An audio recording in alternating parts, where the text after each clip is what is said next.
और चलिए खबरों में आगे बढ़ते हैं। दिल्ली में प्रदूषण बना घना कोहरा और भीषण ठंड। ये बड़ी खबर आ रही है दिल्ली से, जहां पर घने कोहरे की वजह से प्रदूषण का स्तर भी बढ़ गया है और भीषण ठंड का प्रकोप भी देखने को मिल रहा है। दिल्ली में प्रदूषण साथ ही घना कोहरा, भीषण ठंड है और ऐसे में देखिए एनसीआर का जो AQI स्तर है वो खतरनाक स्तर पर पहुंच गया है, खतरनाक श्रेणी में पहुंच गया है। और ऐसे में दिल्ली में कई जगहों पर AQI 450 के पार। अक्षरधाम में AQI 466, आनंद विहार में 460।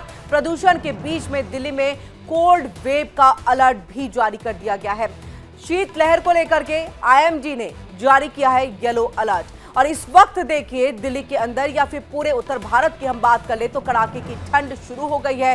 ठिठुरन हर किसी को महसूस हो रहा है। ऐसे में दिल्ली NCR की हालत तो और ज्यादा खराब है, क्योंकि यहाँ एक तो मौसम की मार, ठंड का प्रकोप, ठंड का असर, तो वहीं दूसरी तरफ प्रदूषण, धुंध, कोहरे की चादर ने राजधानी की रफ्तार को रोक दिया है, थाम दिया है, कम कर दिया है। अब ऐसे में देखिए सड़क के साथ साथ इसका असर हवाई यातायात पर भी पड़ा।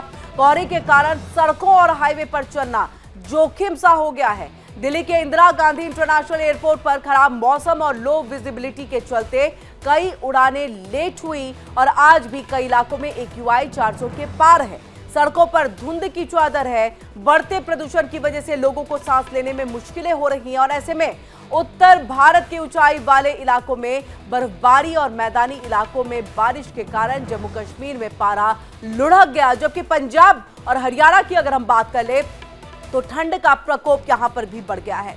वहीं दिल्ली, उत्तर प्रदेश के कुछ हिस्सों में भी कोहरे के कारण दृश्यता प्रभावित हुई है, यानी कि विजिबिलिटी कम है। और ज्यादा जानकारी के लिए सीधे रुक कर लेते हैं अपने संवाददाता पंकज राय का। पंकज, आप ग्राउंड पर मौजूद हैं, आप स्थितियों को बकायदा देख रहे हैं। हमारे दर्शकों के लिए बताइए फिलहाल दिल्ली में और सड़कों पर उतरना कितना भी खतरनाक, किस तरह से विजिबिलिटी लो है, AQI लेवल कितना बढ़ा हुआ है और सरकार की क्या कोशिश है?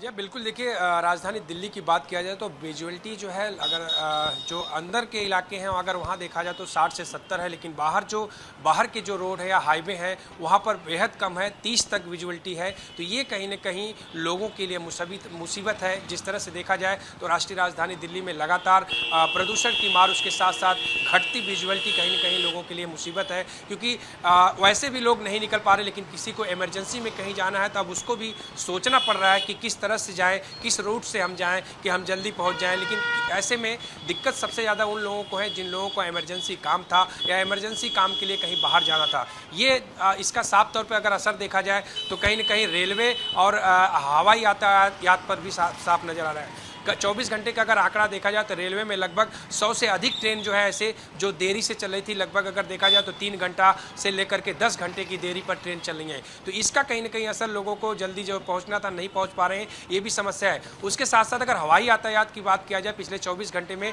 तो 10 फ्लाइट जो है कैंसिल की गई थी दिल्ली से। वहाँ देखा जाए तो 30 फ्लाइट ऐसी थी जो देरी से उड़ान बनी। तो इस तरह की दिक्कतें कहीं ना कहीं खासा असर लोगों पर डालें। जिस तरह का लगातार एक बढ़ता प्रदूषण लोगों के लिए बिल्कुल पंकज, मौसम विभाग का क्या कुछ कहना है कि इस तरह की स्थिति कब तक बनी रहेगी, ये भी बताएगा। क्यों, कब तक जो है ठंड का इसी तरह से प्रकोप जारी रहेगा, ताकि लोग अगर कोई हवाई यातायात या फिर ट्रेन से यातायात करने की सोच रहा है तो उस ड्यूरेशन में वो कम से कम यातायात को जो है अवॉइड करे।